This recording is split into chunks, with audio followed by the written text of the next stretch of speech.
बिस्मिल्लाहिर्रहमानिर्रहीम। Dear students, अस्सलाम वालेकुम। आज हम पाकिस्तान पेनल कोड के सेक्शन 299 जी और 299 एच को डिस्कस करने वाले हैं, जो डील कर रहा है इकराह ताम और इकराह नाकिस को।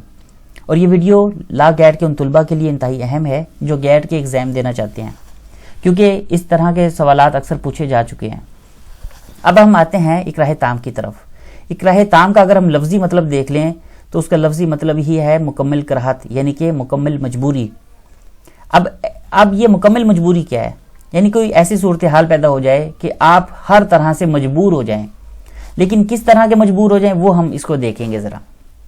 अब इसको हम अगर एक मिसाल से देख लें कि अगर कोई बंदा आपको या आपके ब्लड रिलेशंस कौन से हो सकते हैं? ऐसे रिश्ते जो महरम होते हैं, जिनसे शादी ना की जा सकती हो, मसलन माँ, बहन, बेटी, खाला, फूफो वगैरह।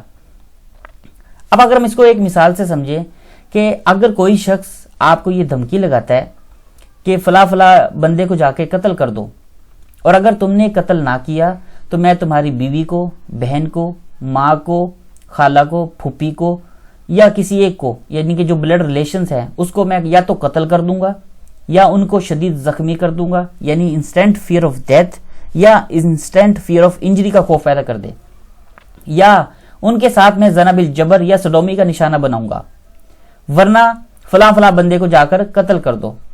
अब आप इन हालात में मुकम्मल मजबूर हो जाते हैं। क्यों?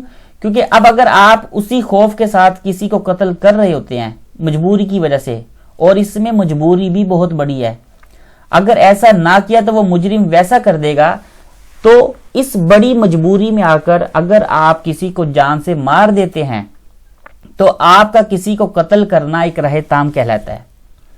इसी वजह से इसमें कत्ल की जो सजा है वो कम हो जाती है, क्योंकि इसमें आप मुकम्मल मजबूर होकर कत्ल करते हो। तो डियर स्टूडेंट्स, ये है इकराह ताम। अब अगर इसको हम सादे से अल्फाज में सम अप करें तो कोई शख्स अगर दो तरह के खौफ पैदा कर दे, जान से मारने का या आपको शदीद जख्मी करने का, और वो या तो सडोमी या जना बिल जबर करने का, तो कहा जाएगा इकराह ताम हुआ। अब अगर हम इकराह नाकिस की बात करें, अब इकराह ताम में मजबूरी मुकम्मल थी, बहुत ज्यादा थी। इकराह नाकिस में मजबूरी मुकम्मल नहीं होती। मसलन अगर कोई बंदा आपको ये ऑफर करता है कि मैं आपको 2 लाख रुपए दूंगा, मेरा ये काम कर दो, या किसी बंदे को जान से मार दो।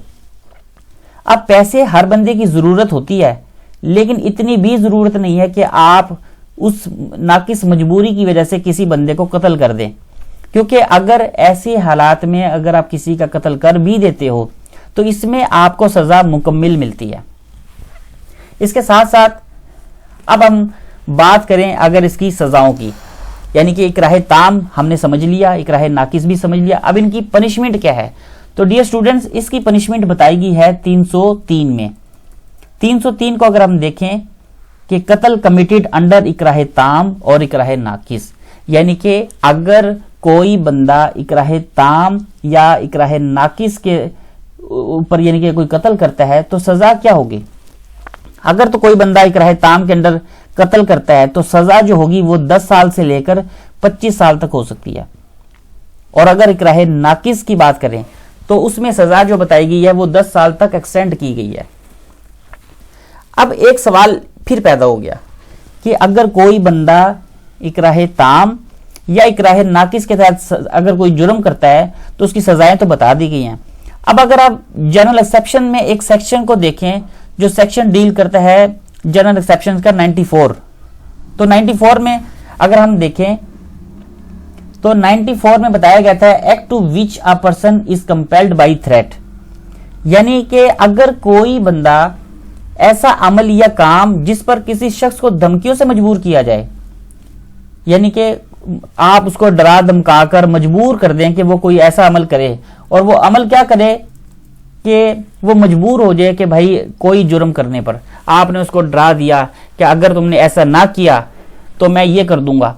इसमें वो कोई भी अगर इस ऐसी सूरत हाल में जुर्म करता है तो ऐसी सूरत हाल में जनरल एक्सेप्शन के तहत उसके ऊपर कोई ऑफेंस नहीं होगा, लेकिन ऐसी सूरत हाल में कत्ल वो फिर भी नहीं कर सकता। क्यों? क्योंकि अगर वो कत्ल करता है तो फौरन ये फॉल कर जाएगा सेक्शन 299 जी या 299 एच में। तो डियर स्टूडेंट्स ये माइनर सा डिफरेंस है, इसलिए आपने इन तीनों सेक्शन को मिला के पढ़ना है। यानी कि जब भी आप देखेंगे 299G या H को, तो ख्याल रहे एक माइनर सा डिफरेंस है उसमें सेक्शन 94 में। तो ये आपने मिक्सअप नहीं कर देना गेट के पेपर में। यानी कि अगर वो आपसे ये पूछ ले कि जनरल एक्सेप्शन में भी एक सेक्शन ऐसा है जिसमें अगर किसी को मजबूर करके कोई जुर्म करवाया जाए, कंपेल्ड कर दिया जाए, कंपल्जन कर दिया जाए, तो क्या वो बंदा अगर कोई जुर्म करता है तो, या वो कत्ल कर देता है, तो क्या वो जुर्म होगा? तो अगर ऐसे सूरत हाल में वो कत्ल कर देता है तो वो ऑफेंस तो होगा। इस ऐसी सूरत हाल में सिर्फ कत्ल को छोड़ के बाकी कोई भी जुर्म कर दे माइनर सा, तो देयर इज नो ऑफेंस। लेकिन अगर वो ऐसी सूरत हाल में भी इनके अंडर सेक्शन 94 को सामने रखते हुए वो कत्ल कर देता है, तो ये फौरन फॉल करेगा 99G या H में, क्योंकि उसमें भी फिर कंडीशन देखी जाएगी, आया उसने जो कत्ल किया है मुकम्मल मजबूरी के साथ किया है या नाकिस मजबूरी के साथ किया है। तो डियर स्टूडेंट्स, आज का जो हमारा सेक्शन था ये खत्म हुआ। बस आप इसमें 3 बातें सामने रखेंगे कि सबसे पहले हम देखेंगे इकराह ताम क्या है, मुकम्मल मजबूरी, यानी कि अगर कोई बंदा आपको या आपके ब्लड रिलेशन में से किसी एक को जान से मारने की धमकी दे, या शदीद जख्मी करने का कहे, या वो सडोमी या जना बिल जबर कहे, तो इकराह ताम में ये फाल करेगा। और अगर हम इकराह नाकिस की बात करें तो उसमें मैंने आपको बताया कि इसमें जो मजबूरी है वो मुकम्मल नहीं होती। और अगर इसकी हम सजाओं की बात करें तो ये इनकी सजाएं 303 में बताई गई हैं, जिसकी सजा इकराह ताम की अगर हम बात करें तो वो 10 साल से लेकर 25 साल तक, और अगर हम इकराह नाकिस की बात करें तो उसकी सजा बताई गई है 10 साल तक। तो डियर स्टूडेंट्स, नेक्स्ट वीडियो में इंशाल्लाह बहुत जल्द हाजिर होंगे। अपना ख्याल रखना। अल्लाह हाफिज।